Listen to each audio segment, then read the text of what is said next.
Chapter 27. Mike TV is sent by television.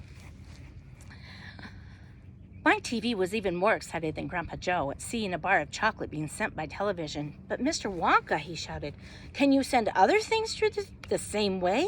Breakfast cereal, for instance? Oh, my sainted aunt, cried Mr. Wonka, don't you mention that disgusting stuff in front of me. Do you know that what breakfast cereal is made of?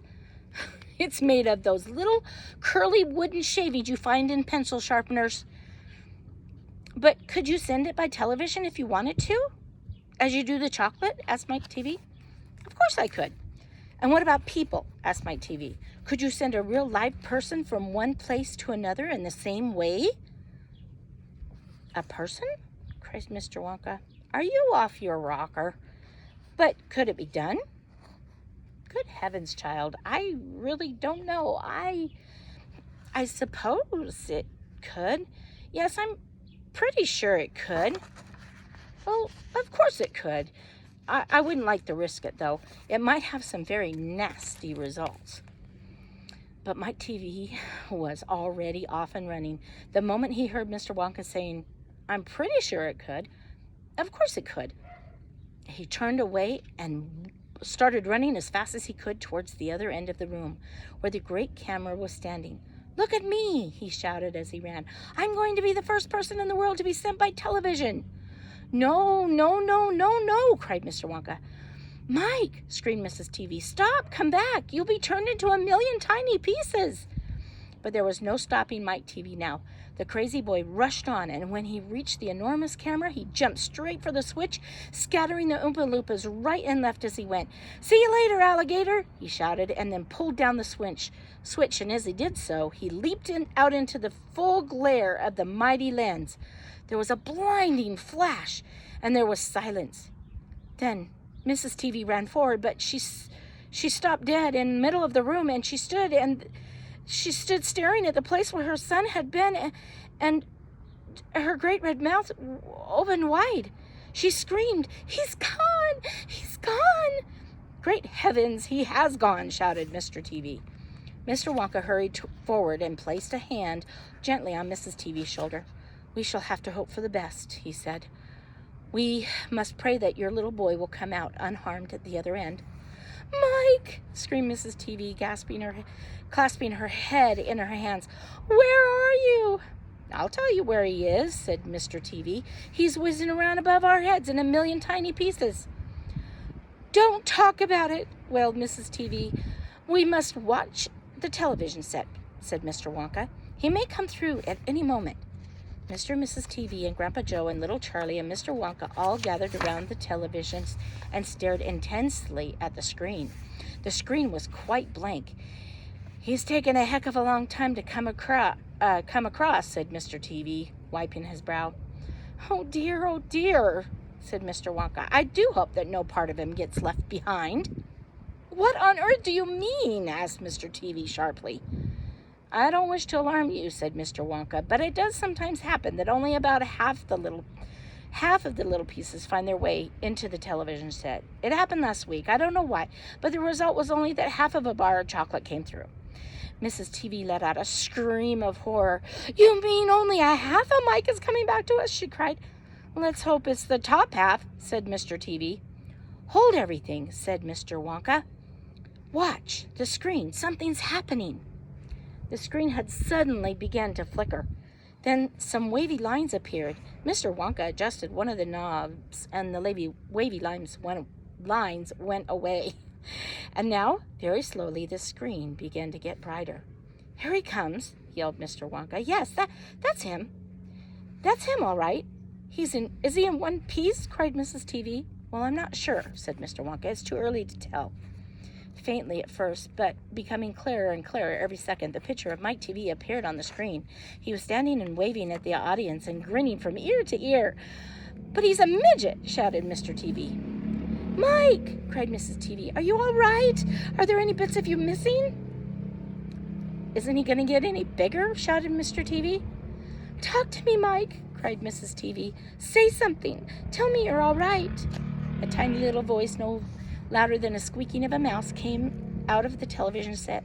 Hi, Mom, It said, "Hi, Pop! Look at me! I'm the first person ever to be sent by television!" "Grab him," ordered Mr. Wonka. "Quick!" Mrs. TV shot out a hand and picked the tiny figure of Mike TV out of the screen. "Hooray!" cried Mr. Wonka. "He's all in one piece. He's completely unharmed." "You call that unharmed?" snapped Mrs. TV, peering at the little speck of a boy who was now running to and fro across the palm of her hand. Waving his pistols in the air, he was certainly not more than an inch tall. "He's shrunk," said Mr. TV. "Of course he's shrunk," said Mr. Wonka. "What did you expect? This is terrible," wailed Mrs. TV. "What are we going to do?" And Mr. TV said, "We can't send him back to school like this. He'll get trotted upon. He'll get squashed." "He won't be able to do anything," cried Mrs. TV. "Oh, yes, I will," squeaked the tiny voice of my TV. "I'll still be able to watch television." "Never again," shouted Mr. TV. "I'm throwing the television set right out the window the moment we get home. I've had enough of television." When he heard this, little Mike TV flew into a terrible tantrum. He started jumping up and down on the palm of his mom's hand, and he's screaming and yelling and trying to bite her fingers. "I want to watch television," he squeaked. "I want to watch television. I want to watch television. I want to watch television." "Here, give him to me," said Mr. TV, and he took the tiny boy and shoved him into the breast pocket of his jacket and stuffed a handkerchief on top. Squeals and yells came from inside the pocket, and the pocket shook as furious the little prisoner fought to get out. "Oh, Mr. Wonka," wailed Mrs. TV, "how can we make him grow?" "Well," said Mr. Wonka, stroking his beard and gazing thoughtfully at the ceiling, "I must say that that's a wee bit tricky, but small boys are extremely springy and elastic. They'll stretch like mad. So what we'll have to do, we'll put him into a special machine I have for testing the stretchiness of chewing gum, and maybe that will bring him back to what he was." "Oh, thank you," said Mrs. TV. "Don't mention it, my dear lady."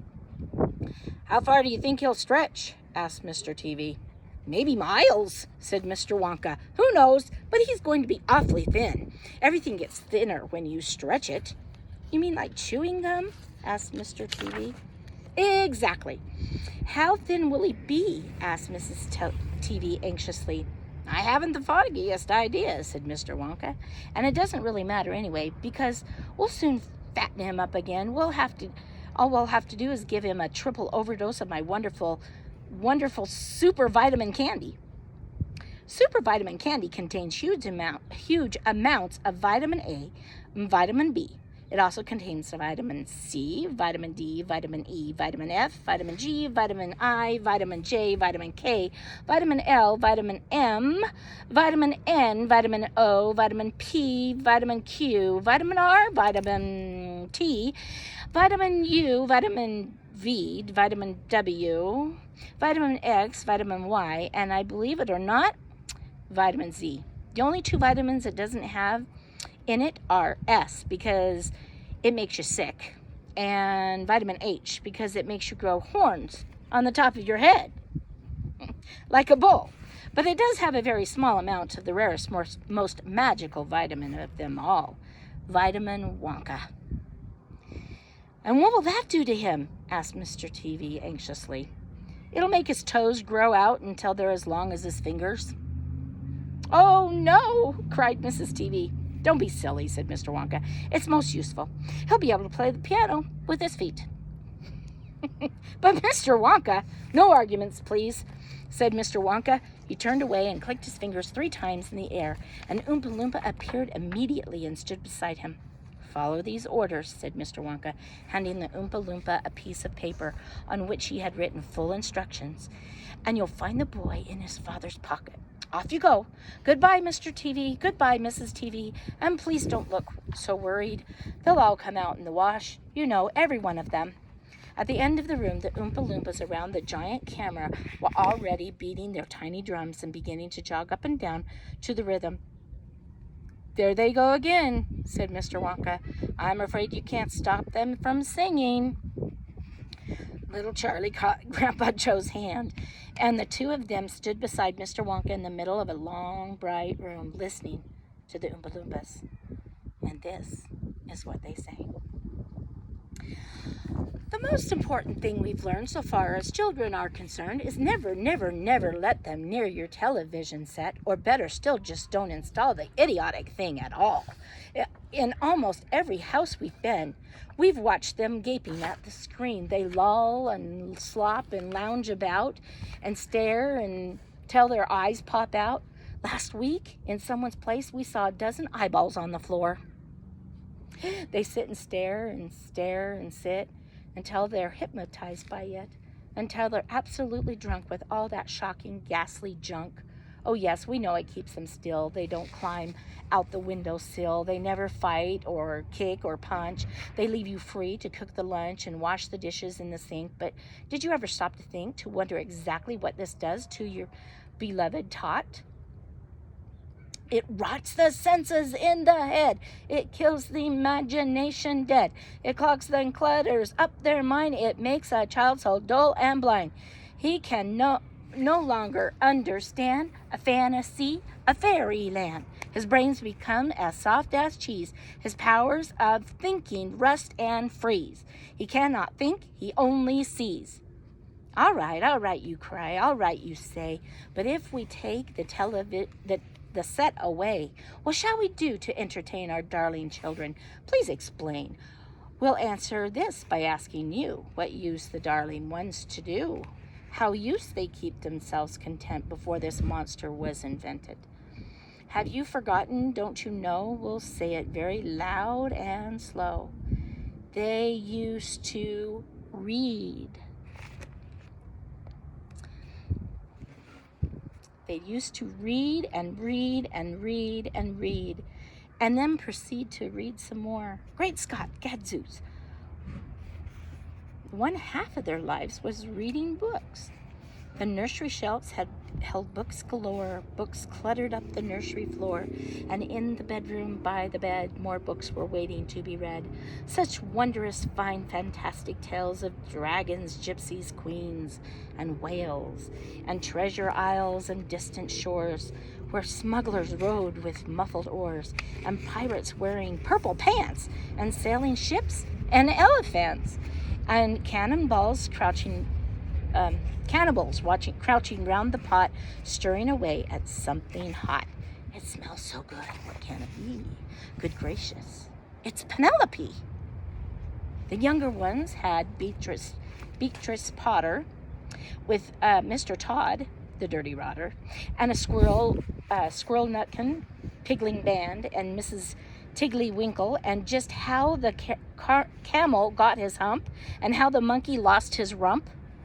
And Mr. Toad, and bless my soul, there's Mr. Rat and Mr. Mole. Oh, books, what books they used to know, those children living long ago. So please, oh please, we beg, we pray, go throw your TV set away, and in its place you can install a lovely bookshelf on the wall. Then fill the shelves with lots of books, ignoring all the dirty looks, the screams, the yells, the bites, the kicks, and children hitting you with sticks. Fear not, because we promise you that in about a week or two of having nothing else to do, they'll now begin to feel the need of having something good to read. And once they start, oh boy, you watch the slowly growing joy that fills their hearts. They'll grow so keen, they'll wonder what they'd ever seen in that ridiculous machine, that nauseating, foul, unclean, repulsive television screen. And later, each and every kid will love you more for what you did. P.S. Regarding Mike TV, we'll very much regret that we shall simply have to wait and see if we can get him back his height. But if we can't, it serves him right.